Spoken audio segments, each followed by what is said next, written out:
धर्म एक बड़ा ही विवादित शब्द, पर क्या कभी सोचा है कि धर्म कब और कैसे अस्तित्व में आया? धर्म की शुरुआत कैसे हुई?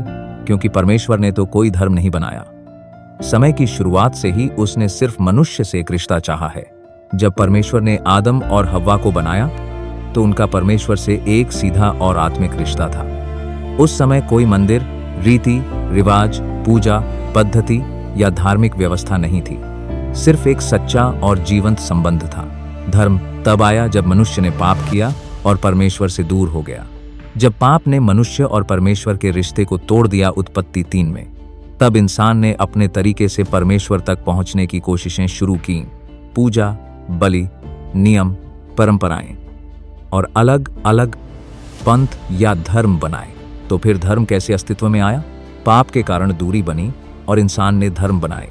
मनुष्य ने सोचा कि अगर मैं ये नियम मानूं, ये कर्म करूं, ये पूजा करूं, तो मैं परमेश्वर को प्रसन्न कर सकता हूं। यहीं से विभिन्न धर्मों की शुरुआत हुई, हर एक में परमेश्वर तक पहुंचने की अपनी विधि। परंतु बाइबल कहती है कि परमेश्वर ने धर्म नहीं, उद्धार का मार्ग दिया। यूहन्ना 14:6। यीशु ने कहा, मैं ही मार्ग, सत्य और जीवन हूं। बिना मेरे कोई पिता के पास नहीं आता। परमेश्वर ने अपने पुत्र यीशु मसीह के द्वारा फिर से वह रिश्ता स्थापित किया जो पाप के कारण टूट गया था। आदम, नूह और उनके पुत्रों के माध्यम से सबको सच्चे परमेश्वर का ज्ञान मिला था।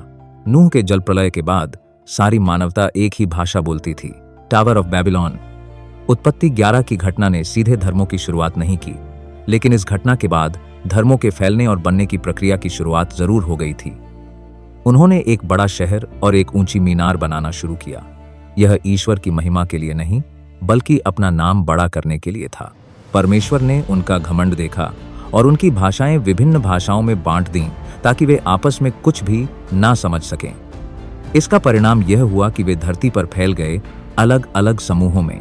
जब लोग बंट गए और इधर उधर फैल गए तो हर समूह ने उस सत्य को अपनी सोच और परंपराओं के अनुसार तोड़ मरोड़ लिया।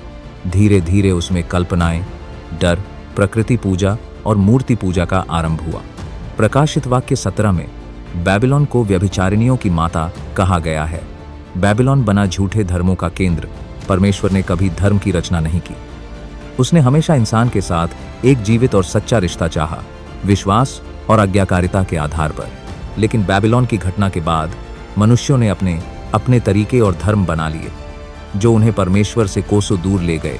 बाइबल साफ कहती है कि परमेश्वर पूरे संसार से प्रेम करता है, न कि सिर्फ ईसाइयों से। ईसाइयों ने स्वयं ही इतने संप्रदाय बना लिए, कैथोलिक, प्रोटेस्टेंट, पेंटेकॉस्टल, मेथोडिस्ट, ब्रदरन, यहोवा विटनेस, कैल्विनिस्ट। बड़ी लंबी सूची है। कैसा लगता होगा परमेश्वर को ईसाइयों के लिए? वह चाहता है कि सब मनुष्य उद्धार पाएं। 1 तीमुथियुस 2:4 और 5, जो यह चाहता है कि सब मनुष्यों का उद्धार हो और वे सत्य को भली भांति पहचान लें, क्योंकि परमेश्वर एक ही है और परमेश्वर और मनुष्यों के बीच में भी एक ही बिचवई है, अर्थात मसीह यीशु जो मनुष्य है। प्रेरितों के काम 4:12। परमेश्वर ने उद्धार का केवल एक ही मार्ग ठहराया है, जो यीशु मसीह में ही संभव है।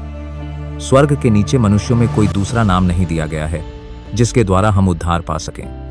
कोई धर्म, अच्छे कर्म या धार्मिक रीति रिवाज मनुष्य को नहीं बचा सकते। चाहे कोई हिंदू हो, मुस्लिम हो, बौद्ध हो, ईसाई हो या नास्तिक हो, हर इंसान ने पाप किया है।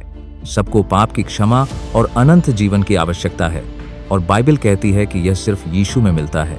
पाप की मजदूरी तो मृत्यु है, परंतु परमेश्वर का वरदान हमारे प्रभु यीशु मसीह में अनंत जीवन है। रोमियो 6:23।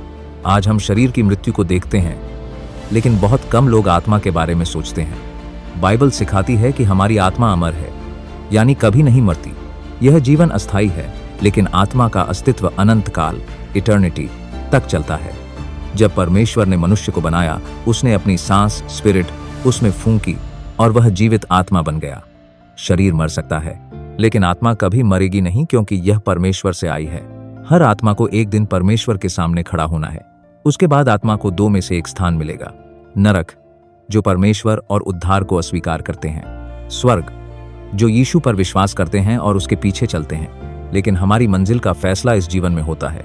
परमेश्वर हमें आज बुलाता है पश्चाताप और विश्वास के लिए। प्रश्न यह नहीं है कि क्या आत्मा जीवित रहेगी, बल्कि यह है कि वह कहाँ रहेगी। आप कहाँ बिताना चाहेंगे अपना अनंत काल? स्वर्ग में परमेश्वर के साथ या नरक में परमेश्वर से अलग होकर? याद रखें, स्वर्ग हो या नरक, आपको यहाँ बिताया हुआ पूरा जीवन वहाँ याद रहेगा और आप कुछ नहीं कर पाएंगे सिवाय पछताने के। अनंत काल का मतलब कालातीत, जहां समय कभी न खत्म होगा, न दिन होंगे, न महीने, न साल, न शुरुआत, न अंत। जो जहां चला गया वही रहेगा। आज ही यीशु मसीह को अपना उद्धारकर्ता स्वीकार करें, अपने पापों से मन फिराएं, बपतिस्मा लें और अपना अनंत जीवन बचाएं, क्योंकि यीशु ही मार्ग, सत्य और जीवन है। उसी के द्वारा ही हम अनंत जीवन पा सकते हैं। आज इस बात पर सोचिए कि आज आप किसके पीछे चल रहे हैं, धर्म के या यीशु मसीह से एक निजी रिश्ते के। परमेश्वर आपको आशीष दे। जय मसीह की।